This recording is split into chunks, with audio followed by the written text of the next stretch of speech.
तो एग्जाम में जब क्वेश्चन आएगा state and explain Lenz law, तो ये स्टेट करना है, इसके बाद ये एक्सप्लेन करना है। अभी मैं आपसे पूछना चाहूंगा, do you remember that concept कि एक पर्टिकुलर कॉइल मैग्नेटिक पोल जैसा बिहेव कर सकता है? Do you remember this concept guys? याद है क्या रे? एक पर्टिकुलर कॉइल में अगर एंटी क्लॉकवाइज करंट घूम रहा है तो that coil behaves as north pole. ऐसा सेम सेम आईसी डायग्राम दिया रहेगा तुम्हारे टेक्स्ट बुक में, आई गेस तुमने देखा रहेगा। और अगर क्लॉकवाइज घूम रहा है तो क्लॉकवाइज जब वो घूमेगा तो it would produce like this south pole, it would behave south pole. ये याद है? इतना याद है क्या पहले? हाँ या ना बोलो? हाँ पक्का? यस सबको याद है? चलो अच्छी बात है, क्योंकि ये जिसको याद है या जिसको याद आ गया उसको लेंस लॉ समझ में आने वाला थोड़ी देर में। चलिए, तो लेंस की बातें भूलना मत। अकॉर्डिंग टू लेंस ईएमएफ पैदा होने का जो वजह है उस वजह को वो अपोज करेगा। तो इधर पे कॉइल है अपने सामने, ठीक है, ये लो, ये देखो इधर कॉइल है, इधर दूर रखा है मैग्नेट। यहां पे आप देखेंगे कॉइल, यहां पे आपको दिखेगा मैग्नेट। अभी गाइस ये कॉइल, ये मैग्नेट, ये डिस्टेंस पे है, फ्लक्स कांस्टेंट है, there is no EMF induced, there is no current produced. लेकिन जैसे ही मैं नॉर्थ पोल को नजदीक लेके जाएगा ईएमएफ इंड्यूस होता है, करंट प्रोड्यूस होता है। अभी guys can you tell me EMF induce क्यों हुआ?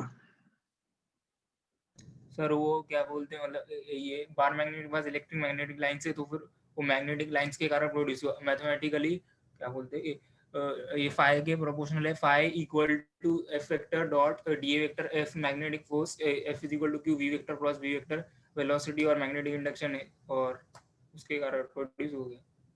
बाप रे, मेरे को तो वन लाइन में आंसर चाहिए था रे। मेरा सवाल था कि ईएमएफ क्यों प्रोड्यूस हुआ, सिंपल जवाब था क्योंकि फ्लक्स बदली हो गया। Getting it? फ्लक्स बढ़ गया। बहुत ज्यादा डिटेल में बोल दिया तूने, अच्छा लगा सुनने को। Anyway the answer is flux बढ़ गया, ठीक है? तू भी वही बोल रहा था, यहाँ पे मैं सिंपल भाषा में बोल रहा हूँ कि मैग्नेट नजदीक आया तो फ्लक्स बढ़ गया। तो फ्लक्स क्यों बढ़ा? Why flux got increased? The reason is north pole नजदीक आया कॉइल के, इसीलिए फ्लक्स गॉट इंक्रीज्ड। मतलब फ्लक्स बदली होने के पीछे असली वजह कौन है? नॉर्थ पोल का नजदीक आना इज द कॉज। तो ईएमएफ क्यों पैदा होएगा? नॉर्थ पोल को नजदीक आने से रोकने के लिए पैदा होएगा, क्योंकि अगर वो नॉर्थ पोल को नजदीक आने से रोकेगा तो फ्लक्स चेंज नहीं होएगा। एंड गाइस नॉर्थ पोल को नजदीक आने से रोकने के लिए कॉइल को कैसे बिहेव करना पड़ेगा? कॉइल को बिहेव करना पड़ेगा नॉर्थ पोल की तरह। Getting it? एंड कॉइल को नॉर्थ पोल की तरह बिहेव करने के लिए अपने अंदर एंटी क्लॉकवाइज डायरेक्शन में करंट प्रोड्यूस करना पड़ेगा। एंड अपने अंदर एंटी क्लॉकवाइज डायरेक्शन में करंट प्रोड्यूस करने के लिए उसको ईएमएफ अपने अंदर इंड्यूस कराना पड़ेगा, क्योंकि नहीं रहेगा ईएमएफ तो नहीं पैदा होगा करंट, नहीं पैदा होगा करंट तो नहीं बिहेव करेगा नॉर्थ पोल के जैसा, और अगर नहीं बिहेव किया नॉर्थ पोल के जैसा तो नहीं अपोज कर पाएगा नॉर्थ पोल को नजदीक आते हुए। So that is the main reason इसके अंदर ईएमएफ इंड्यूस होता है। दिस इज लेंस लॉ का first half of the explanation. Second half, north pole दूर जाएगा ना, ठीक है? अब नॉर्थ पोल दूर जा रहा है, अभी बताओ अभी क्यों फ्लक्स यहां पे चेंज हो रहा है? फ्लक्स अभी चेंज हो रहा है तो क्यों हो रहा है? दूर जा रहा है ना, मैग्नेट दूर जा रहे हैं, तो नॉर्थ पोल दूर जाने की वजह से लाइंस ऑफ फोर्सेस भी उसके साथ जा रहे हैं, तो there is reduction in flux. Reduction हो या इंक्रीज हो, दोनों चेंज ही होता है। तो फ्लक्स चेंज होएगा तो उसके अंदर ईएमएफ इंड्यूस होएगा। अब ईएमएफ क्यों इंड्यूस हो रहा है? नॉर्थ पोल को दूर जाने से रोकने के लिए। नॉर्थ पोल को दूर जाने से रोकने के लिए कॉइल को कैसे बिहेव करना पड़ेगा? कॉइल को बिहेव करना पड़ेगा साउथ पोल की तरह, एंड साउथ पोल की तरह बिहेव करने के लिए उसको पैदा करना पड़ेगा उसके अंदर current in clockwise direction, and clockwise direction में करंट पैदा करने के लिए उसको अपने अंदर इंड्यूस करना पड़ेगा EMF, and that's how EMF gets produced in both the cases, and this is explanation for Lenz law. Lenz law के explanation के बाद में हमको बहुत कुछ समझ में आता है, ठीक है? कंक्लूजन कि EMF सिर्फ अपोज करने के लिए पैदा होता है, getting it, and it is always in opposition with the mechanical work which has been performed. That is the reason it is in accordance with law of conservation of energy, because the total mechanical energy gets converted into magnetic work, and the magnetic work gets converted into electrical energy. In short, energy is not created, it is just converted from the mechanical part to the electrical part. So that we say that it is in accordance with law of conservation of energy. And in addition to this, तुमने देखा magnet को जब मैं नजदीक लेके जा रहा था तो करंट ऐसे प्रोड्यूस हुआ कॉइल में, जब दूर लेके जा रहा था तो करंट ऐसे प्रोड्यूस हुआ कॉइल में। 1 सेकेंड में अगर मैं 50 बार, ठीक है, 50 बार ये मैग्नेट को अंदर बार अंदर बार अंदर बार अंदर बार अंदर बार अंदर बार करूंगा तो 1 सेकेंड में 50 बार यहां पे करंट क्लॉकवाइज एंटी क्लॉकवाइज होएगा। दैट इज 50 हर्ट्ज का ऑल्टरनेटिंग करंट उस कॉइल में पैदा होएगा। So this was the first time we got a clarification of how alternating currents are managed, how they get produced in a coil, and what is the process behind it. समझ गए? Note it down. Note down the conclusion part. Explanation textbook में भी है, notes में भी दिया हुआ है। Let's see theoretical proof of E is equals to minus d phi by dt. क्या हो अगर तुमने ये माइनस साइन ही पैदा नहीं किया, तुम्हारे से लेंज लॉ के बजाय फैराडेज लॉ प्रूव हो जाएगा। और अगर क्वेश्चन है state and prove Lenz law और तू फैराडेज लॉ प्रूव किया, देखो मार्क्स देना चाहिए क्या? बिल्कुल नहीं। समझा? तो ये माइनस साइन जिस स्टेप में आएगा वो स्टेप बहुत सिग्निफिकेंट रहेगा, उसको गलती से भी स्किप नहीं करना। समझा? ध्यान से देखना कैसे करना है, समझने की कोशिश करो।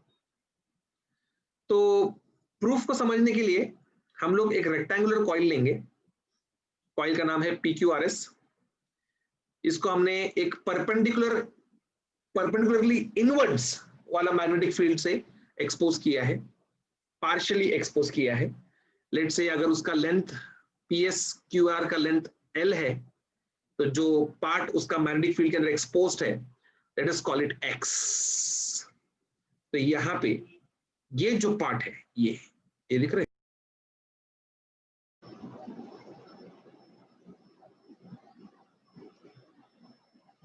स्क्रीन दिख रहा है क्या तुमको? Yes sir. कहां तक सुनाई दिया तुमको? तो फैराडेज लॉ प्रूव हो जाएगा ऐसा बोला था आपने। अरे बाप रे, उसके बाद से कुछ सुनाई नहीं। ओह शिट, ठीक है, वापस से बोलता हूँ एक बार वापस रिटर्न जाता हूं, रुक। लॉ को प्रूव करने के लिए हम लोग ले रहे हैं एक रेक्टेंगुलर लूप PQRS, एंड उस PQRS को एक परपेंडिकुलरली इनवर्ड्स मैग्नेटिक फील्ड से, परपेंडिकुलर ऐसे वो प्लेन को परपेंडिकुलर इनवर्ड्स वाला मैग्नेटिक फील्ड से एक्सपोज किया है। आप देखेंगे यहाँ पे लेंथ L है, ठीक है, और ये जो ब्रेथ है जो मैग्नेटिक फील्ड के अंदर एक्सपोज है वो है small x।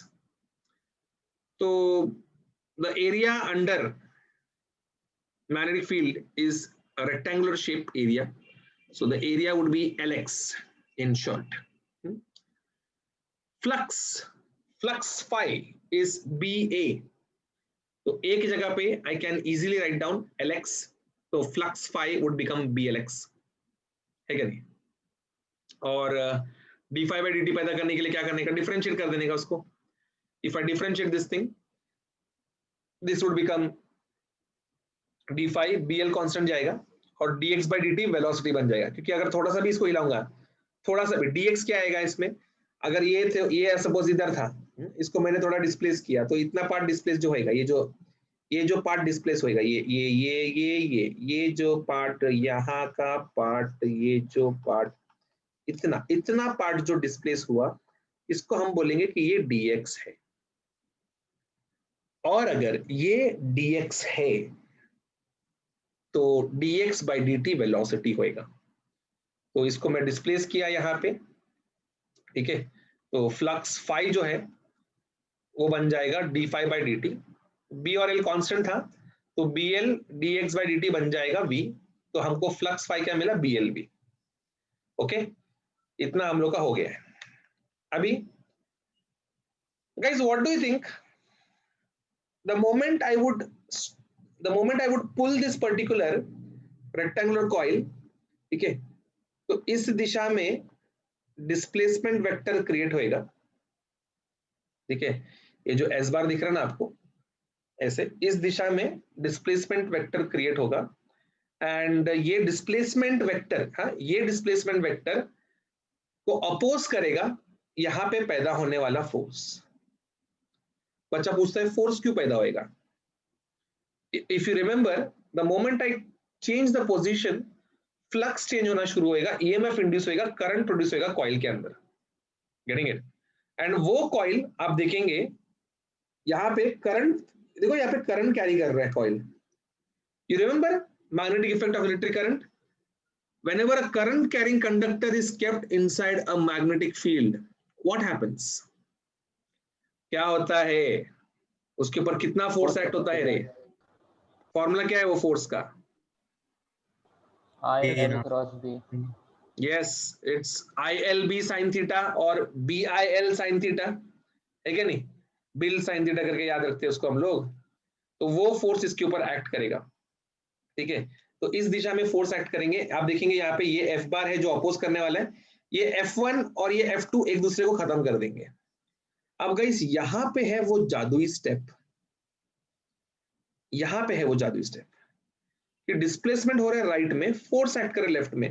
If I draw a vector diagram, displacement is like this and force vector is like this. Guys, what is the angle between them, man? 180. The angle is 180 degree. भूलना मत, बिल्कुल भी भूलना मत ये चीज. एक स्क्रीनशॉट लेके रखो ना ये डायग्राम का, ये पूरा स्क्रीन का स्क्रीनशॉट लेके रखो और इसको बनाने के लिए जगह छोड़ देना. ओके, ठीक है. चलो मैं आपको डेरिवेशन सिखाता हूं एक नए स्टाइल में. चलो सबसे पहले तो क्या किया था अपन ने, फ्लक्स का ठिकाना लगाया था, तो वापस से लगाएंगे ठिकाना फ्लक्स का. ठीक है, हम लोग बोलेंगे कि भाई साहब फ्लक्स जो है, flux phi, it is B times A.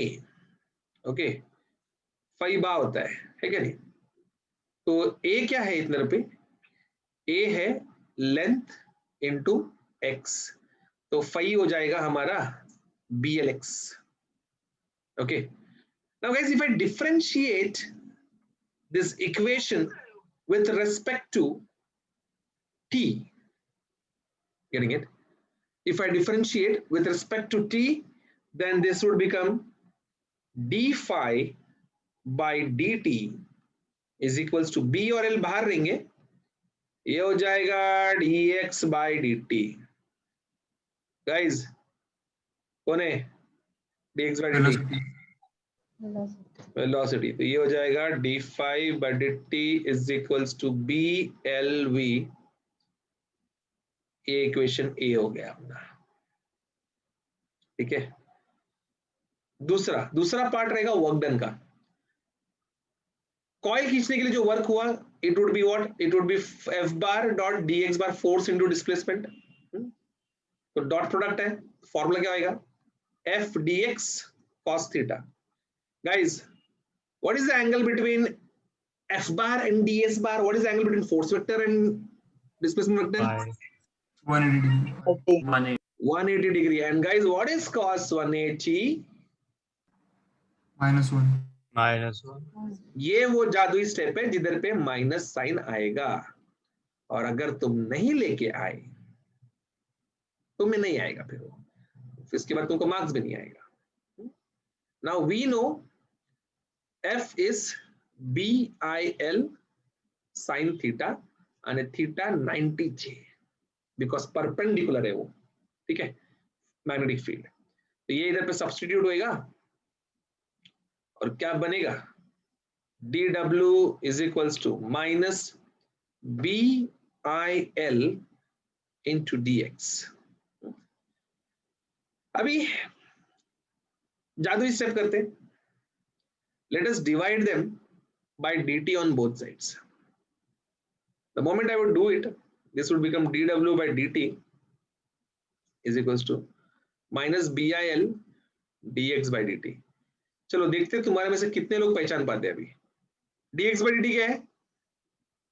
Velocity. And dW by dt कौन है? dW by dt कौन है? Work done per unit time कौन है रे? पावर. Yes yes, perfect. हम लोग बोलेंगे therefore power, हम लोग बोलेंगे since dW by dt is nothing but power, therefore power would be equals to minus BIL और dx by dt को v लिख देंगे, ठीक है. But guys, we would say कि we know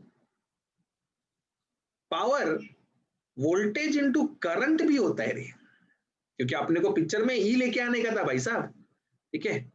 तो रख इधर पे जरा इसको, क्या हो जाएगा ये EI is equals to minus BILV हो जाएगा. एंड इधर पे I और ये I कट हो जाएगा और अपने आप में यहाँ पे तुमको एक फॉर्मूला मिलेगा E is equals to minus BLV. ये अपने आप में एक फॉर्मूला है रे, फ्यूचर में तुम बहुत बार यूज करोगे इसको. और व्हाटएवर, इधर पे अपन डेरिवेशन प्रूव करने को आए, ठीक है. हम लोग बोलेंगे फ्रॉम ए, क्या है फ्रॉम ए? फ्रॉम ए जिधर पे भी BL भी दिखेगा लिख d phi by dt, इधर दिख रहा है, चल लिख दे E is equals to minus d phi by dt. समझा? Hence proved for 3 marks. Note down.